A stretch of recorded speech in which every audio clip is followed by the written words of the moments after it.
మావోయిస్టుల అస్తిత్వం ప్రమాదంలో పడిందా? తమ వేళ్లతో తమ కళ్ళనే పొడుచుకుంటున్నారా? రాధా అలియాస్ నీల్సో హత్య చెబుతున్నదేంటి? 2026 వరకు మావోయిస్టులు ఉండరన్న అమిత్ షా ప్రతిజ్ఞకు ప్రస్తుతం మావోయిస్టులు ఉన్న పరిస్థితికి ఏమైనా లింక్ ఉందా? విప్లవం కోసం అడవి బాట పట్టి విగతజీవిగా ఇంటికి తిరిగొచ్చింది రాధ. ఏ మావోయిస్టుల కోసమైతే తాను ఇంటిని వదిలి అడవి బాట పట్టిందో ఆ అన్నలే ఆమెను కోవట్ నెపంతో హత్య చేశారు. నిజానికి 7 ఏళ్ల క్రితం ఆమె ఇంటిని వదిలి వెళ్ళింది. చైతన్య మహిళా సంఘం సభ్యురాల నుంచి దండకారణ్యంలో చేరి నాయకత్వ రక్షణ దళ కమాండర్గా ఎదిగింది రాధ. అయితే విషాదాంతమైన ఆమె కథ వెనుక ఓ కుట్ర దాగి ఉందన్న ఆరోపణలు వస్తున్నాయి. ఆమె దళితురాలు కాబట్టే ఇలాంటి దారుణమైన నిర్ణయం తీసుకున్నారన్న ఆరోపణలున్నాయి. మావోయిస్టుల కోసం ఇంటినే వదిలేసిన మా అక్క ఇన్ఫార్మర్ కోవట్ అంటే ఎలా నమ్ముతామంటూ సూటిగానే నిలదీస్తున్నారు ఆమె తమ్ముడు సూర్యప్రకాష్. చంపేసిన 2 రోజుల తర్వాత సమాచారం ఇచ్చారని, ఇదేనా మావోయిస్టుల తీరు అంటూ తీవ్ర ఆగ్రహం వ్యక్తం చేశాడు. అయితే రాధా మృతి వెనుక మరో కథ ఉన్నట్లు తెలుస్తోంది. నిజానికి ఇంటర్ పూర్తి కాగానే diploma in medical labs technology course చేసింది. ఆ తర్వాత ఆమె మహిళలను చైతన్యవంతం చేసే స్వచ్ఛంద సంస్థలో చేరింది. ఆ తర్వాత అంటే 17 ఏళ్ల వయసులో ఆమె మావోయిస్టుల్లో చేరింది. అక్కడి నుంచి ఆమె జీవితమే మారిపోయిందని చెప్పాలి. అయితే ఆమె త్వరగా ఎదగడానికి కారణం ఆమెకు వైద్యం చేయడంలో కాస్త బేసిక్స్ తెలియడమే అని తెలుస్తోంది. మావోయిస్టు పెద్దలకు ఆమె వైద్య సేవలు అందించేది. దీంతో ఆమెకు త్వరలోనే పరిచయాలు పెరిగాయి. ఆమెలో ఉన్న టాలెంట్ గుర్తించిన వారు ఆమెకు తగిన స్థానం ఇచ్చారు. అయితే కొందరికి ఇది అస్సలు గిట్టనట్టు ఆరోపణలున్నాయి. అంతేకాదు ఆమెను వేధించినట్లుగా కూడా తెలుస్తోంది. ఇదే ఇప్పుడు ఆమె మృతికి కారణమన్న ఆరోపణలు వినిపిస్తున్నాయి. నిజానికి కొందరి తీరుపై మావోయిస్టు హైకమాండ్కు నీల్సో లెటర్ రాసింది. దీనిపై వారు నిజ నిర్ధారణ కమిటీ వేసినట్లు తెలుస్తోంది.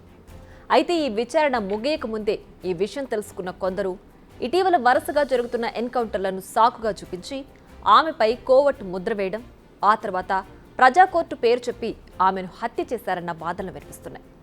అయితే ఇది ఎంతవరకు నిజమనేది తెలియదు, కానీ ఆమె మృతి మాత్రం సాధారణంగా జరగలేదన్నది దాదాపుగా మెజారిటీ ప్రజలు నమ్ముతున్నారు. నీల్సో హత్యపైనే మావోయిస్టులపై తీవ్ర విమర్శలుస్తున్నాయి. ఇంతలోనే ఇన్ఫార్మర్ నెపంతో మరొకరి హత్య చేశారు మావోయిస్టులు.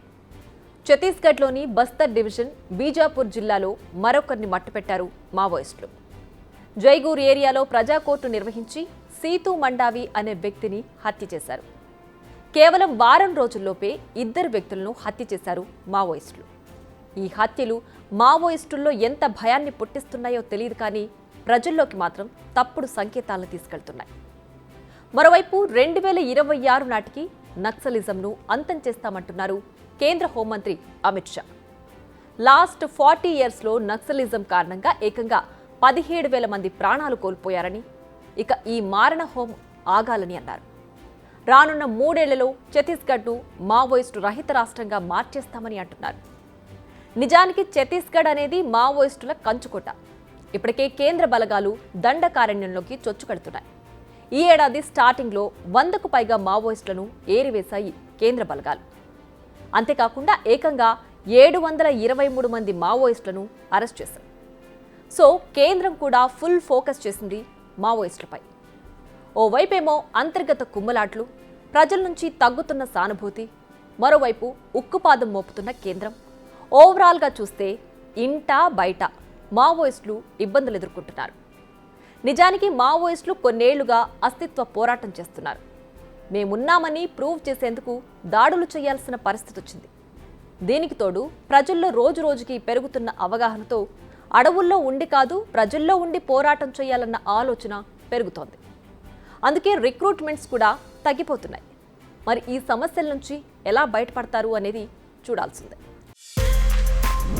బిగ్ టీవీ అవుట్లుక్ కథనాలు నచ్చితే వెంటనే బిగ్ టీవీ ఛానల్ ను సబ్స్క్రైబ్ చేయండి.